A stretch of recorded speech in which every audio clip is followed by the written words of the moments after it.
Crochet is one of those lovely things that looks simple, feels calming, and somehow turns a ball of yarn into something magical and useful. So it's definitely not just another hobby, it helps you slow down, focus, and even reduce your stress in today's hustling world. Now let's look into what we actually need to get started. Although there are a lot of things to begin with, you need a yarn of your choice. For beginners, it's easy to work with acrylic or cotton blend yarns. The heart and soul of this craft is the hook. It comes in many materials like ergonomic hooks, the one you're seeing now, metal hooks, and wooden hooks. Begin with the ergonomic hook and you can explore others on the go. This is the knife hold and this is the pencil hold. There is no right or wrong way of holding the hook. Try both the methods and use whatever you're most comfortable with. This is a steel hook. This is usually used for fine and lace work based projects. As a beginner, I recommend you start with the 5 to 8 mm hook, which is an ergonomic hook, and an acrylic yarn. Along with all this, we will need a pair of scissors to cut off the yarn once done. Now let's begin with this yarn.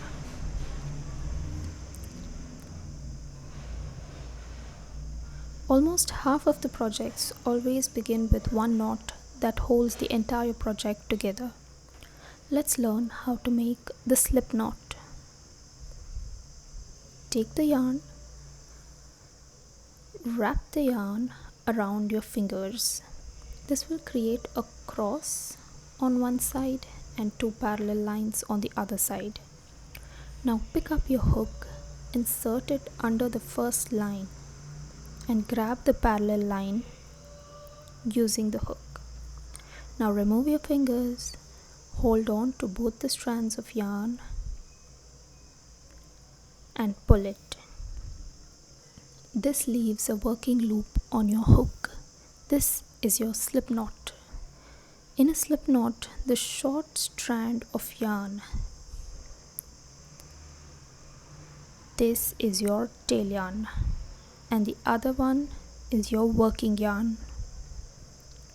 You can wrap your working yarn around your little finger and your index finger to make sure the yarn is not too loose or tight while you start crocheting.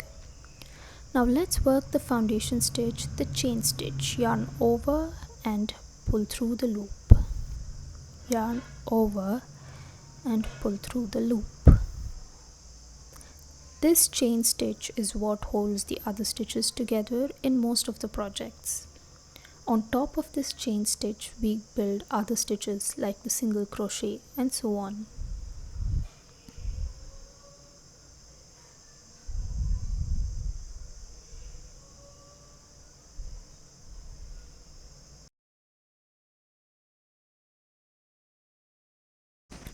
Now let's learn the single crochet. Insert your hook and pull up a loop. Now pull your working yarn through both the loops on your hook. Insert your hook, pull up a loop. There'll be two loops on your hook. Now pull your working yarn through both the loops. This creates your single crochet. Your single crochet will have a V stitch kind of a pattern, and this is the most basic stitch. This is a minimal stitch and this gives a stiffer fabric. This is the smallest basic stitch in crochet, and there are many variations which are built on top of this. This is how a single row of single crochet looks like.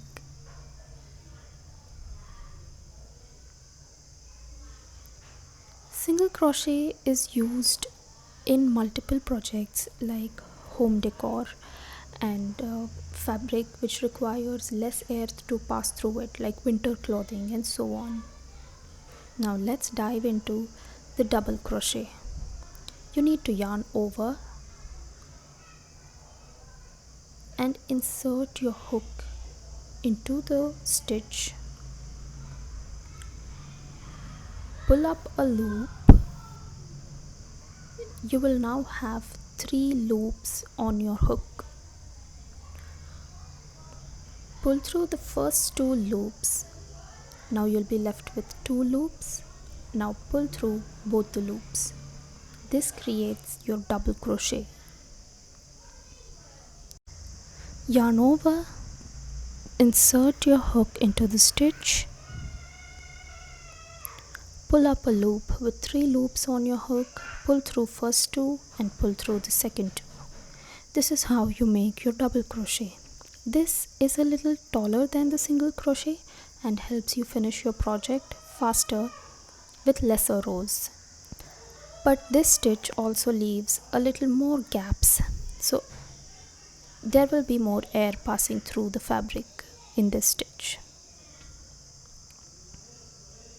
This is how a single row of double crochets would look like.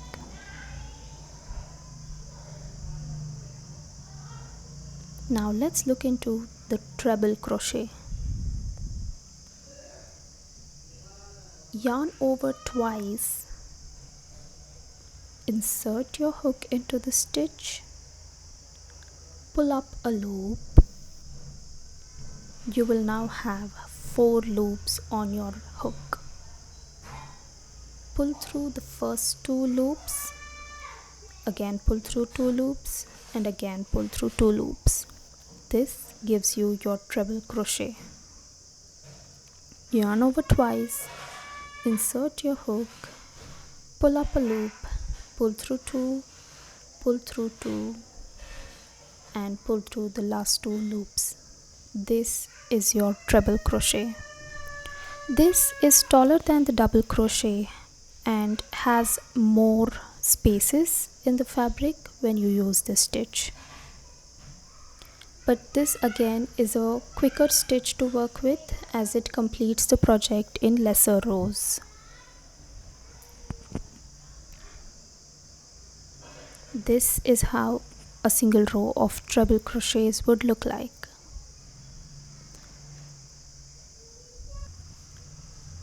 Now here we have our single crochet, double crochet and treble crochet. The first row that you see is the single crochet.